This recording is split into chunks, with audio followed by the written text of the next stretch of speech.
Hello here, Chris here on my Lord of Tomes channel. For those of you coming from the Amplitude Studios forums, my name is Ravenel, and thank you for coming to watch my video. This is just an introduction to the video. When I recorded the video originally, I clipped off the beginning, and so we kind of lost a little bit. So I'm just going to go ahead and go over some of the things that were said. Basically, the video is me playing the game while talking with Romain, who is the creative director as well as the chief operating officer of Amplitude Studios. And we talk about the game. I ask him some questions, so it was a little bit of an interview, but also trying to flesh out the game and certain aspects of the game, as well as getting some visualizations out there as well. The whole reason that I did this is because my girlfriend is going to school for graphic design. And I may have mentioned this in the video or not, I can't remember, but she is working on a magazine, and in the magazine she wanted to cover indie games and indie game studios. So the first one that we chose was Dungeon of the Endless and Amplitude Studios. So basically that's what this is for. I did a short, I guess, mock-up of some things for her magazine, and this interview is going to be included a little bit, just some of the questions and answers from me to Romain, and so basically that's it. Once again, my name is Chris, and have fun. I also almost forgot, there are certain parts of the video, mainly where Romain is talking, that the audio is kind of wonky, and that just really boils down to we need to get Romain a better microphone. We had some problems with the audio. We did the best that we could. Unfortunately, I'm just a normal gamer. I don't have any really good softwares. I'm pretty sure you can tell from the video you're watching now. And my hardware is also half poor. But anyways, enjoy. So basically, that's it. So I'm basically one of the guys working on Dungeon of the Endless. It's mainly a team of 4 guys working on it, with the support of me and a few other guys. So yes, it's a small team. That's pretty cool.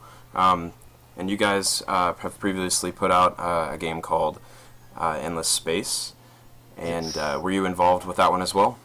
Yes, I'm basically well, to go for the whole story. We created Amplitude Studio 3 years ago with Mathieu. We're just 2 guys at the beginning, and we started with just a prototype of Endless Space. Basically, we both coming from Ubisoft, and I was at DICE before, so it's we are like big companies, big AAAs, and we were a bit fed up of that. We wanted to work on the games we loved, and not just on games that were seeing big numbers. Right. And basically the games we loved were like strategy, 4X, more like really kind of really deep games, and that's not the type of games that bigger publishers will aim Right. doing. Because they believe that they would not sell big enough numbers of these games, and they're right actually. So, but for us, it's not a matter of selling numbers; it's not a matter of working on the games that you love to play. So, and as we're not seeing any 4X's games and few strategy games that we liked to play at the time, instead of waiting, we decided to create the company, and that's what we started with Endless Space. Soon after, a few other guys joined us from Ubisoft and other companies. Guys but mostly guys we've been working with for a long time. So we're kind of a team that knew each other. Whether this is Jeff Spock, the creative writer for all our games, Mike Funknoing, who you know, and he's in charge of marketing and also game design, which is kind of unusual, I guess, Right. in the video game industry. But unusual is what makes independent gaming companies different. Yeah, no, it's true, and I think it is a strength, because whenever we work on the game, whenever Max, basically was with me and another designer at the original version of the Endless, but it was just a creative pitch. It was not something, we had no idea if anyone would be interested in the game or not. It was just a game we wanted to play, and well, that's for the version of the Endless. But so anyway, and a few other people like Colin Billon, who's a very very talented art director from Ubisoft, 14 years of Ubisoft. Wow. Worked on many of the major games of Ubisoft. And so basically, it's a full team. We knew each other. We knew what we liked. We knew the universes that we love to create. With Jeff, we worked on a lot of White Magic games at Ubisoft together. So we basically we loved that interaction. So we wanted to create other universes together, and that's what we wanted to do with the Endless universe. Right. So that's how we all started also together, and also he wanted to work on games that were more his game. So I think something also a bit more, at least in sense of universe creation, a bit more rough, a bit more not as polished and as you could find, as you need to do when you want to do something, maybe aiming at more people. And Right. And here I think if you want to make jokes and as you can see in the Endless, he has a very peculiar sense of humor and Yes. and that's him, and there he was just free to just go nuts with it, and that's because if he wants to do it, go ahead. And especially I told him for the Legend of the Endless to really that's what I wanted to find. I wanted to see a great support for his sense of humor. Right. So that basically all of us we found our freedom in Amplitude of doing exactly what we wanted to do, whether this is in art, whether this is in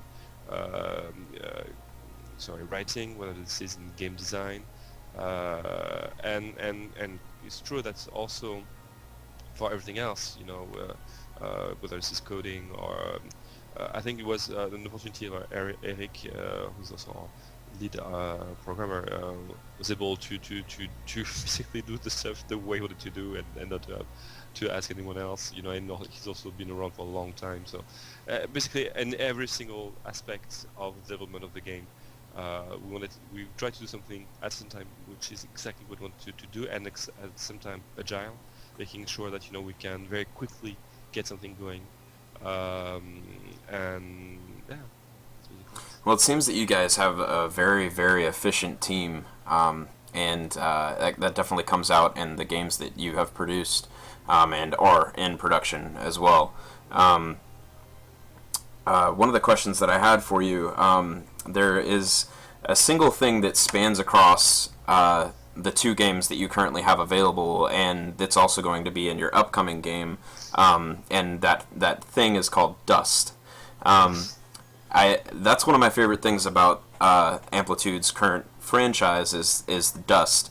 So I wanted to ask, what does Dust mean to you, and what is Dust? Okay. So all that goes back to the creation of Endless Space and the creation of the universe of the Endless. When we wanted to create that universe, we're facing two choices. Either we're going in the realistic NASA-like kind of vision of the universe. Mm-hmm. So all was about something that is realistic, is something that could be just like what it is today. Right. Or we would go more for the fantasy science fiction. And we're big fans of Dune. Yeah, that's what I definitely felt the first time that I turned on Endless Space. My immediate realization that these guys have got to be fans of Dune because the spice. Yes, exactly. I mean the spice. the dust is our spice Right. in many ways. Of course, in a way, it is not as unique as it is in Dune, where it's coming from one planet and blah blah blah. Right. You know the whole spiel. Well, for us, it was something that made a lot of sense. The way we wanted to create that matter, which came from a long time ago, and in a way was in finite numbers, um, and we wanted to make sure that that matter um, could would naturally be the matter that every single alien species would want to trade. And then you try to think, okay, what about if my species is a mineral, and my species is a sea species, and my species is kind of phantomatic, ethereal kind of species. I mean, then you just say, shit, they could be so different, Right. and their cultures could be so different. Cultures where money does not exist, cultures where whatever. But, I mean, everyone could have their own sense of what has value and what has not doesn't have value. Right. So it doesn't make sense to create that kind of universe with the dollars and money and credits or whatever you want to call it. Right. Because it's like, for example, discovering the new world, and the conquistadors were crazy about gold, when the Indian people didn't care less. Right. Because what had value for them didn't have value for us, and vice versa. Mm-hmm. Here, we said, okay, so then what could have value? And then we realized that the easiest would be, what made more sense is, what about if that matter, when you look at it, you think of something, that matter takes the shape and form of what you think of. Then it could basically be whatever one wants it to be, and therefore this is what has the most value to anyone. Right. And that's how it all came together. That's how we came with the idea of the dust. Yeah. And then from there, developing the whole story, the endless, the matter, where it came from, the war. Yes, and yeah. It's a really good idea, and it seems to completely sing true in the games as well.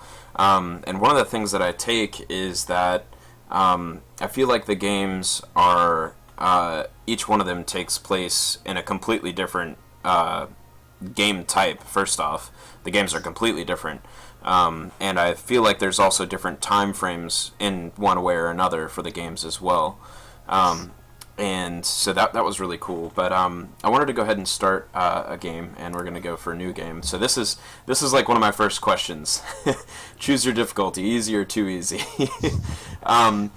Since the last time I played a full game all the way through, it was there were only 3 levels. Now there are, I do believe, 5.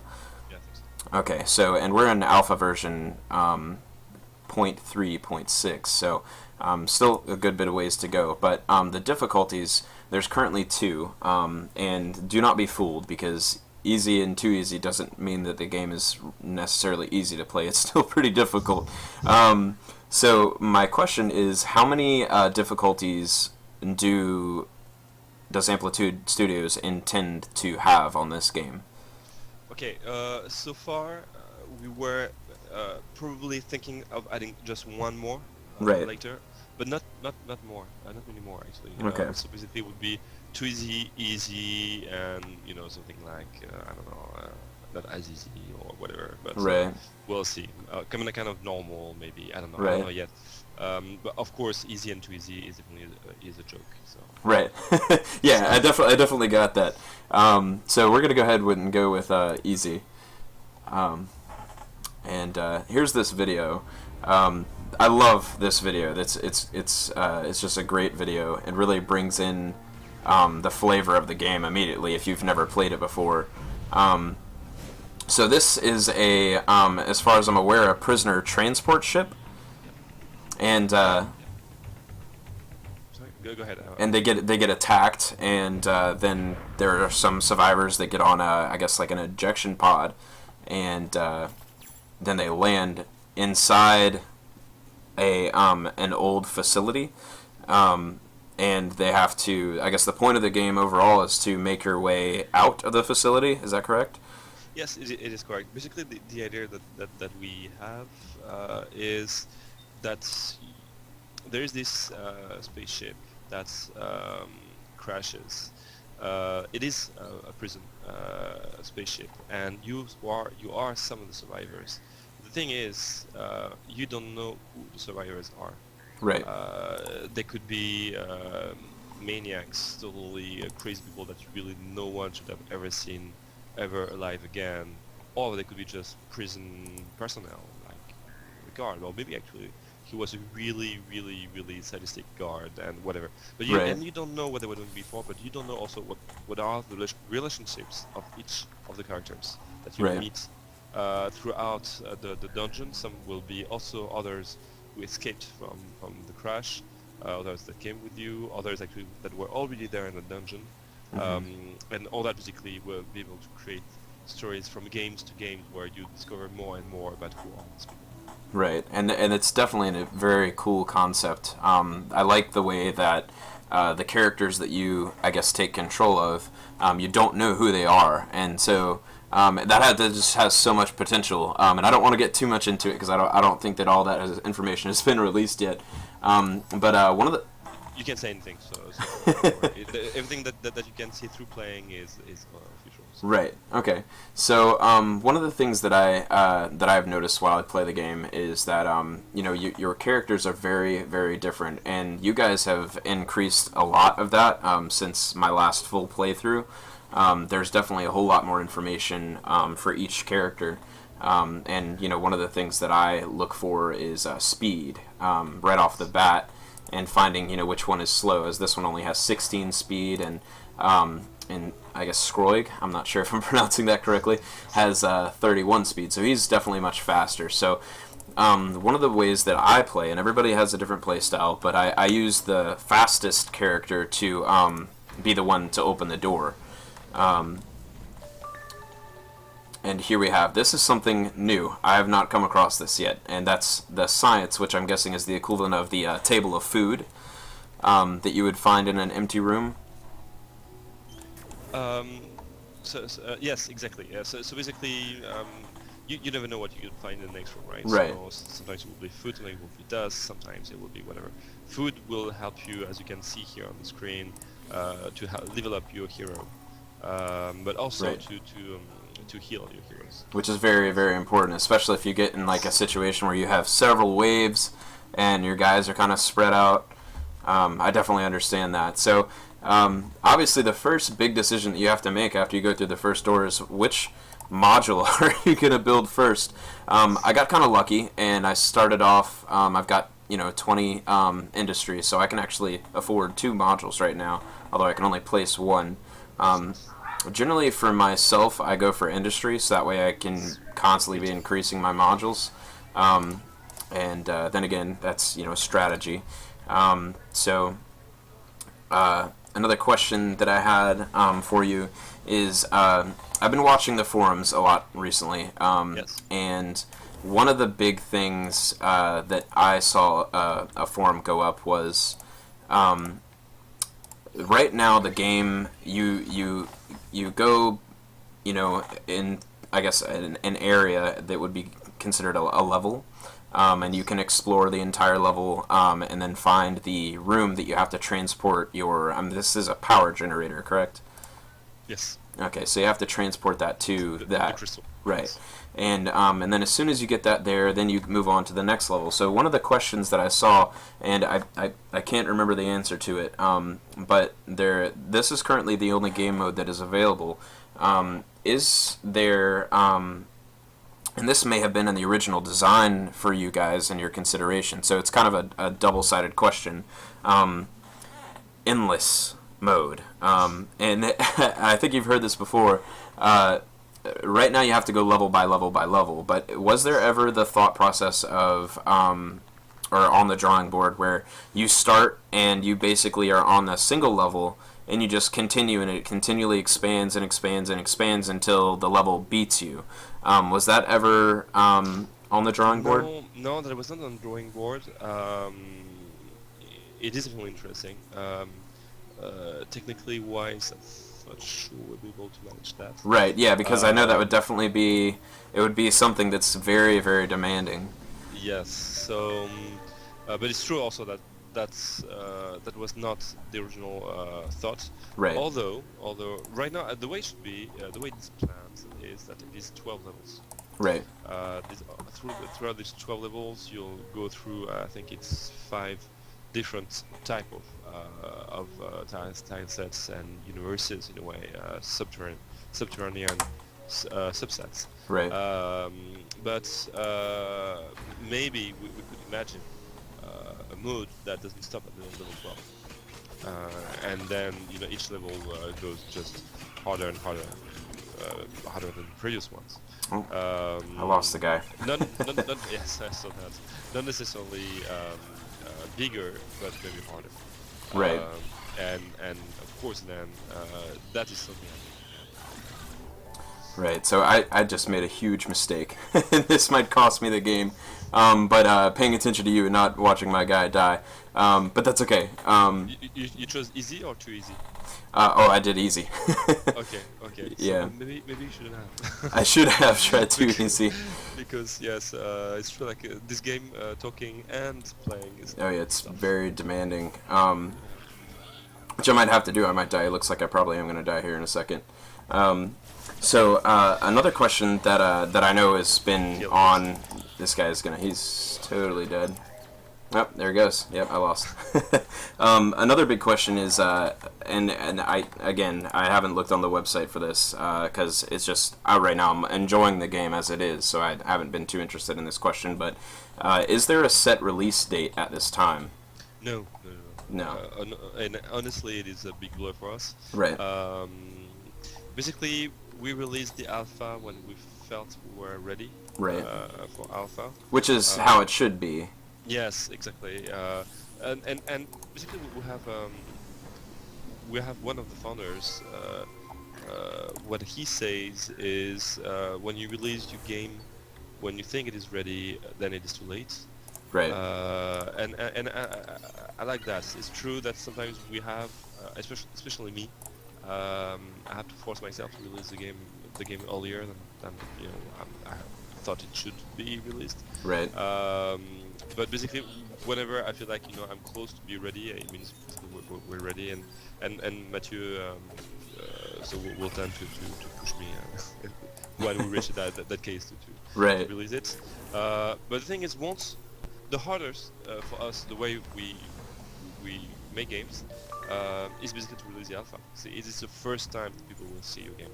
Right. Once you are in alpha, it's more or less your players than you when you're ready. Right. And you guys also introduced. Well, I'm not sure if it's an entirely new idea. I guess it has been implemented in other things, but the way that you guys introduced games together was amazing. Hands down, probably the best, I guess, alpha style where the people that play your games can be incorporated in the ultimate decisions for the content in the games. Games together, you are able to go onto the forum and talk about things and introduce ideas, and those ideas get voted on by the players after Amplitude Studios, you and your team, make a decision on like the top 3, for example. And that is a very interesting concept, and I love it. I voted on almost everything for both games whenever I had the chance, and the ideas are always really cool. But that was definitely one of my favorite things about Amplitude Studios is that you guys are heavily involved in your fan base to the degree where we actually help you make some decisions, which is pretty cool. So I wanted to talk about this. This is one thing that I love about this game. This guy sitting here kind of sounds like he's typing on a keyboard. And that is actually, I do believe, one of his passive skills, which this is new, if I'm correct, where not everybody can type. It has been added? Yes, it's been added, but not on latest. I think it was before that. Right. So I'm sorry, because some of the stuff we've been playing for a while internally. So sometimes it's new for the Right. community, but sometimes not. Yeah. But anyway, yes, we added after the release the active and passive skills Right. for each one of our heroes. So, my question to go along with that is, there's obviously 3 different types of modules, and you can see him working on them. So, this is a two-sided question again. How many characters are you allowed to have at one time? 4 players. 4. Okay. So Heroes. right, heroes. Yeah. So the second question is, they all have different abilities. They'll all have different passive abilities and active skills. So let's say that I have 2 heroes, and they both have the passive skill to operate. Does that passive skill, is it more, I guess, efficient for one hero versus another? And then It's a good question. We tried both. I think as it is today, it is cumulative, but I'm not sure of that actually. So hard to know which one Right. is the latest choice, but I think it is cumulative. Yes. Okay. And let's see. The other question was, do certain characters, and I think this goes along with that, do certain heroes perform better at a certain type of module? No, we don't have No. that yet. Okay. Well, it's not that we don't have that yet. It's that we don't. I don't think we'll have that. Don't. Okay. So you're not have no intention to have that. Okay. No, but again, it's typically the kind of stuff we discuss with the community. So Right. so far, it's not planned. Why? Because I think it is too in micromanagement, Right. which is something we try to avoid. And it's also in all our games we try to avoid. We want people to focus more on the experience than having to say, okay, this Right. hero has managed that type of modules. Yes. Having just already saying that a hero is more defensive in a way that he takes care of modules in general, it's already a lot of micromanagement. Right. Going below that, it becomes a bit too much tedious, I think, too. Right. So, I've been doing. Okay, here we go. This is one of the parts that I wanted to talk about. The merchants. These guys, these guys are so helpful. You can purchase gear here. You can also sell gear, which is definitely good. Like right now, I have this gun, and neither of my heroes are capable of using a gun, so I can just sell this, and I get some dust. And dust, it serves multiple functions in Dungeon of the Endless. You can use it as a power source to power and unpower rooms. You see how I depowered, and I gain a slot of dust here. And then I can also use dust to buy things. So that was really cool. And I know that there was talk about a module. This was, I think, a player suggested thing that was voted on. I can't remember the result of the vote, but there was a module that you would be able to build, and if there was a merchant on the level, then he would come to that module or sell from that module. Did that get implemented into the game? I don't think it's implemented yet, and I think it got voted for. Actually, I think it won. I'm not sure. Yeah. But no, it's not implemented. Okay. Yeah, I that was one of my favorites, which I'm sure for everybody else. The merchant, he kind of stands in this one spot, and right now it's easily defendable because I choose super easy, so everything for me is a straight shot. And he's reasonably close to my, I guess, what I would call my home base. So he's easy to defend. But if he was left in a room that's far off, far away, and then a wave spawns, then he could get attacked and die. So defending him was an interesting concept that was introduced to the game. So another question is the modules on the forums website for Amplitude Studios. I saw this pug with a hammer building this module. Well, actually, it was the science module. but it increased in size. And I think that this is, you now have 3 different levels for Yes. modules, Hmm. and they, I'm guessing that the only thing that they really do is produce more than they previously Yes. did. Okay. Yes. Um, so that was really cool. I liked that. And so my question is, we have these level 1 modules now. And let's say that I got the technology to produce a second level module. Would I be able Yes. to upgrade a module that was currently in existence, or do I have to destroy that? How does that work? So originally we were doing the upgrade on the modules, and the thing is, I'm not sure if today we can still upgrade. Right. I have to say I'm a bit confused with that, especially with the past months, been a lot on Legends. That was the original plan.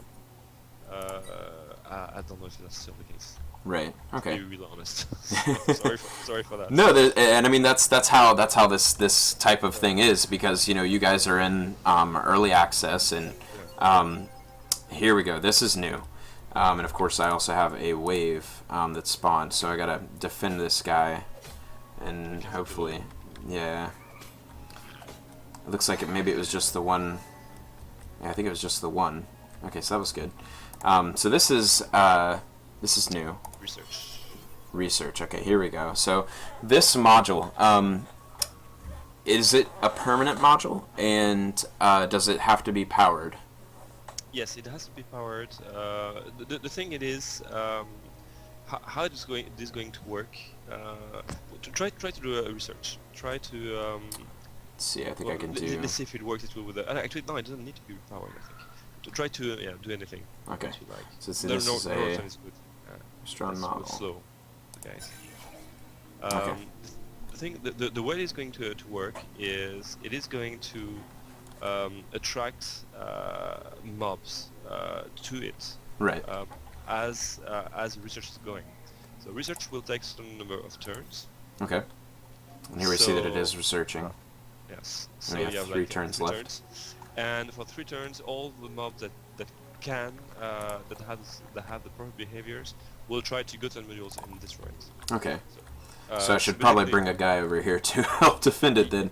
exactly. But some other mobs have behaviors that still is focusing on your crystal. Right. So what that means is actually you have now more or less 2 points of defense on the map. Right.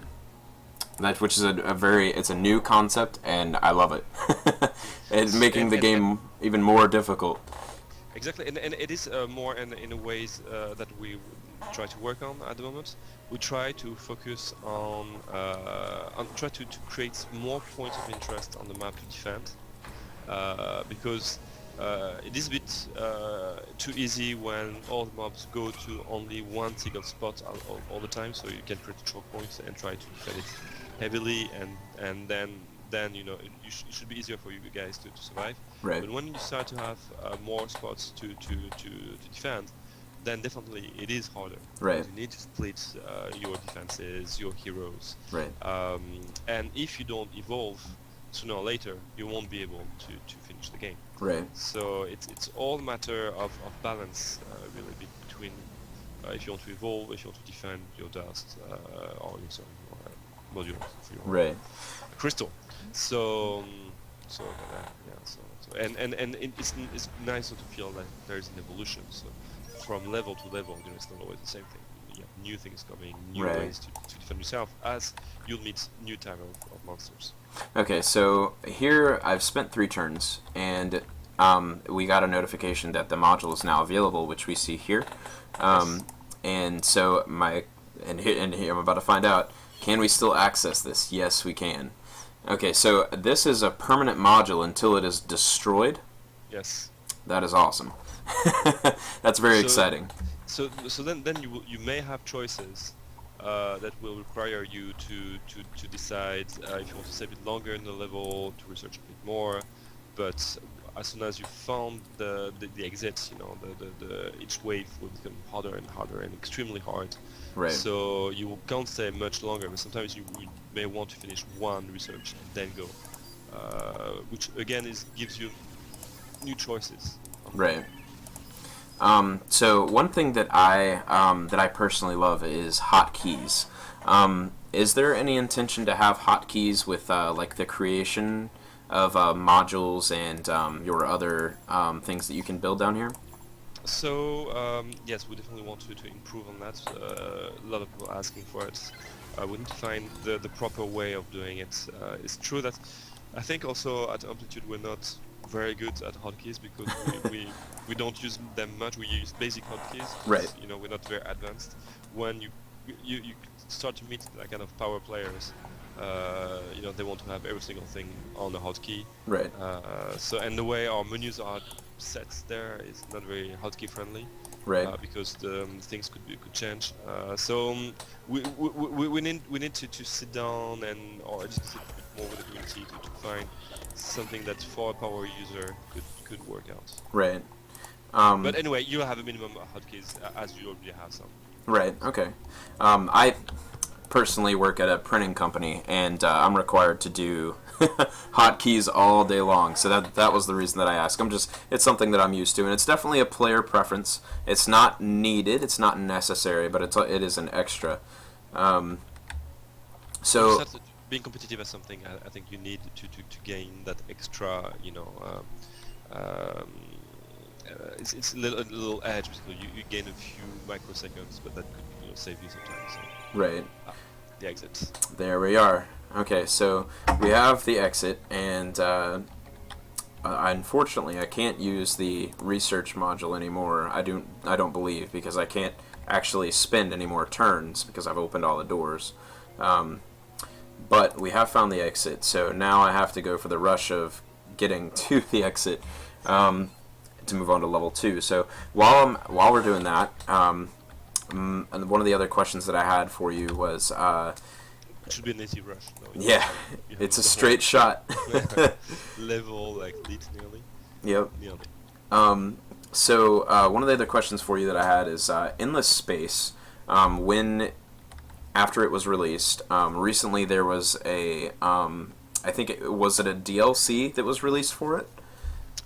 We had an expansion pack in June, I think it was. Right.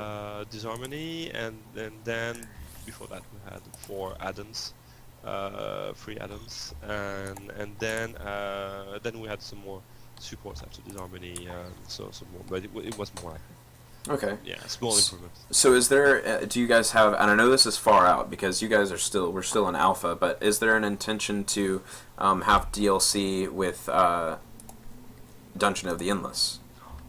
Honestly, really, it's not in the plans at the moment. Okay.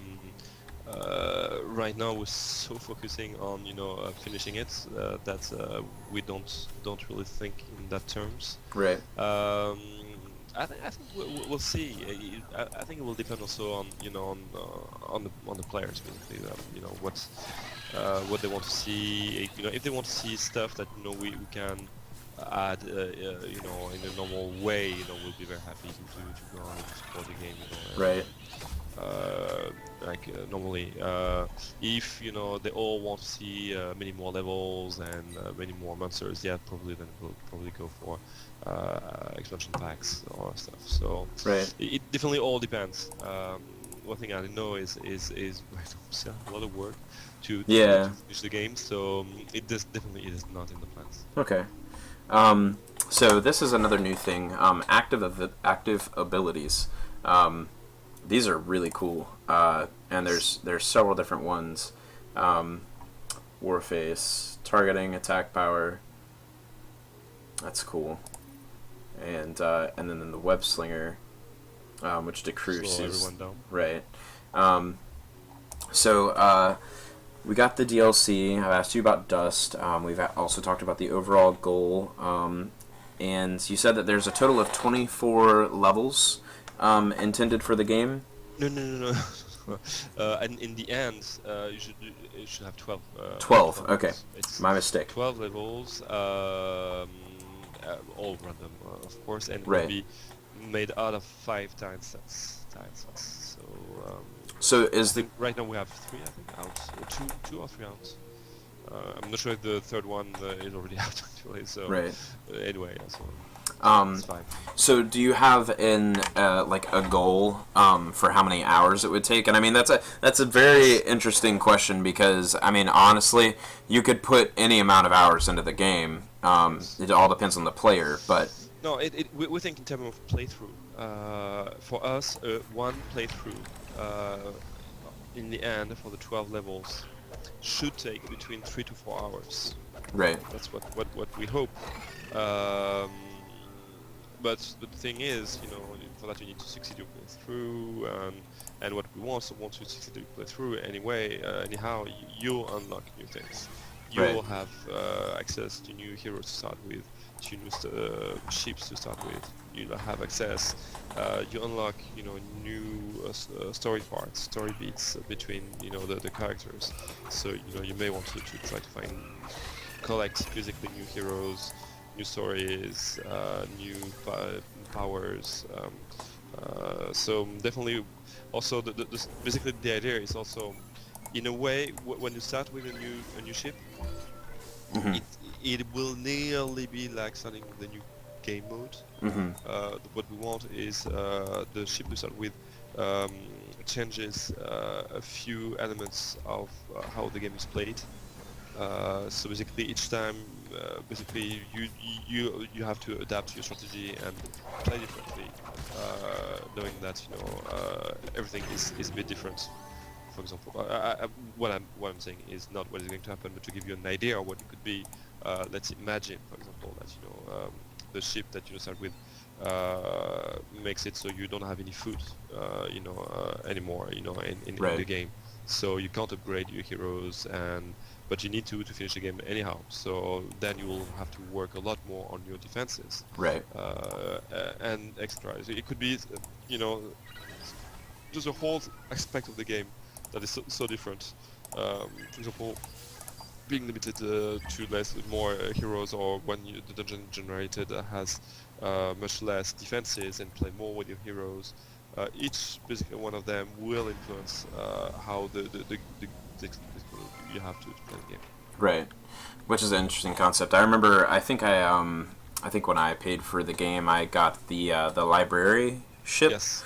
Um, and so of course, at the time, I had no idea what that meant. But now you explained that it will change the way that the game works, which is really cool. That's a concept it's a little bit older for games where as you continue to progress through games, you unlock different ways to make the game more difficult. And to change the way that you play the game, which is a really really cool aspect. For us, it's to get difficulty not through having bigger and better, like mobs, and it's more, yeah, by finding a new strategy. That's Right. how it should be harder, and just find new ways to adapt. Okay, so changing the game really is the big thing with that. So here we are. I found another research module, and I unfortunately I have a very low low defense module here, but I'm gonna put up a few of these because I Lots of science. yeah, so I can afford I can afford Lots of some rules. research here. Um, Suppressive firebot, prisoner 2. I think I want to go for this guy because I need something to do a little bit more damage. So we're gonna analyze that. And now, I have the option of going through these two rooms, or I could go back up here and go through here. So if I did that, this is another interesting aspect of the game. All of the rooms that I have right now are powered. So our monsters allowed to spawn inside powered rooms. Oh no, they can't spawn in part of rooms. So Right. that basically, one way to make a room safe is to have either a power in it or a hero in the room. Right. So sometimes also you can make some place safe by just keeping some hero on the side. Here what you have is you have a very strong um, play, because it's all one big line um, to defend. So if you open back up, you will create an access in the, so you have basically to defend in the back, and So and then basically you kind of miss out from the having all these rooms defended on the Right. bottom. So but actually, It's a no. dead end. It's a dead end, but it's good actually. It's good because as soon as you have enough dust, Right. um, you'll be able to power this one, and it will be kind of in a way in a free room that is safe. So what I would do is I would leave a hero in there, so you don't have a room. Uh, yeah, that's it. I would put him there, so it's safe, and with the other one, I'll open the next room. Right. So that then it's safe, and as soon as you have the dust, you light up the room on top. Right. So And then that one will be safe as well. it will be safe, and then you still benefit from having that long line of defenses that succeeds in each other. So another question that I again I haven't looked for on the forums, and this is a personal question.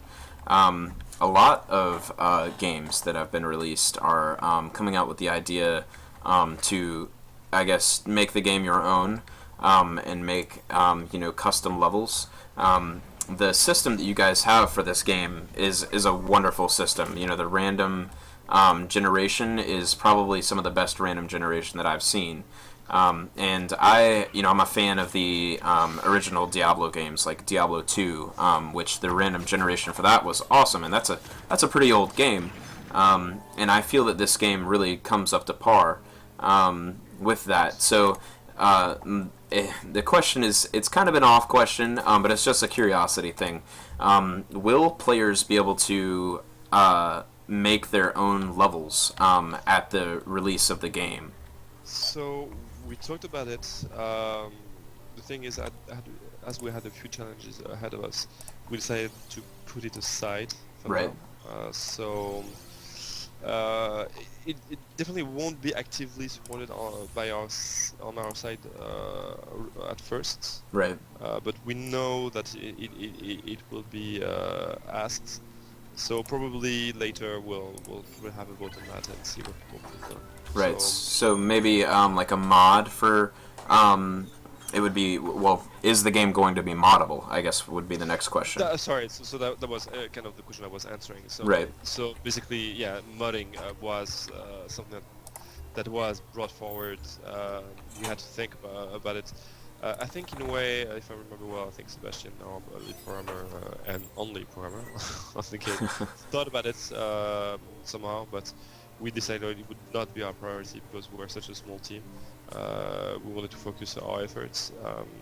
But I wouldn't be surprised that if the community really wants it, later on we can probably try to work on that and see what we can do. And if we do, definitely we'll try to give access to for them to create more tile sets and to be able to create new defenses, new heroes. Right. That's it. So change the way the gameplay is at the moment. Right. And I mean, honestly, I'm very, very comfortable with the game the way that it is now. I mean, if this was a full release, it'd still be a very, very fun game. So here we are. I've come to a little bit of a problem. I have to go this way, and Cool. but so I think that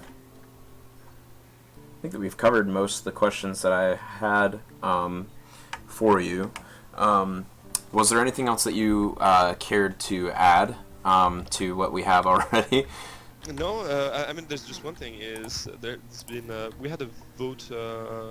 One of the first vote that we had because we were curious about that is if the guys wanted to see more of for the next evolutions of the game, multiplayer version, see the game on other platforms and stuff. Right. And well, not surprisingly, the multiplayer won, so it was a bit of a revolution for us because it's true that we're not sure if we're doing it or not, and as I think 2/3 of our players were voted for multiplayer as the next big addition for the game. So now we're actively working on that. There's one thing is we'll have Sebastian, our programmer, so has some personal issues. He's a bit sick, so he will need to take some time off. Right. And what it means is basically, of course, the development of the game will stall a bit for a few weeks as he can recover. But in the meantime, with the designers, artists that will still continue to polish and tweak the game while he's away and prepare his return with a lot of things to do, like the multiplayer. So, Right. so basically, that will be one of his next big thing he will work on, and it will be cooperative. So also we discussed quite a bit that with the community and how we would do it. But yes, will be a cooperative gameplay where each players can play a team of 4, and so it will be bigger levels. Each player will have his own crystal to defend. Wow. And you can help each other's out. So That's a really, really big undertaking. yeah, it's huge. So I don't know why it is what got Sebastian sick, but I hope he will survive that. And Right. And the thing is, the cool thing with it also, what we definitely look forward to is that this cooperative mode will also, in a way, kind of pit players a bit against each others, where each time a player is the first one to exit the level, he will have a little, scoring bonus for that. So, Right. so it could create some fun moments, basically. Yeah. That's really cool. I didn't actually expect for multiplayer to be released for the game, so that's a big surprise for me. And multiplayer always, I mean, that just pushes a game even further. I think as it is a very strategic game. Can you give me a second? Yes. I'm being interrupted. I'm right back.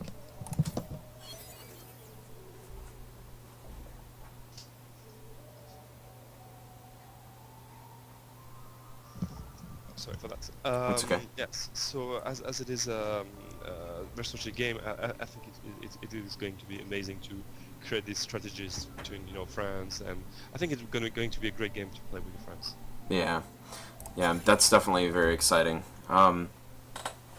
It's been very interesting with you, Romain, and I'm going to get to work putting this into the magazine that we're working on, and also getting it to upload to YouTube. So I will give you a link to that, and I guess for everybody, thanks for coming on with me, and it's been fun. I'm going to continue this level at some point and move on. But thank you again, and I guess look forward to hearing from you next time that we, I guess, have something like this for the next game, which you guys are working on, which is, what was the name of that game again? Endless Legend? Yes, Endless Legend. We'll be showing it a bit at GTC soon. Okay. So yes, thank you very much for having me. I hope that everyone likes the game or loves it as much as we do. And yeah, thank you. So good luck with your undertaking. All right, thank you.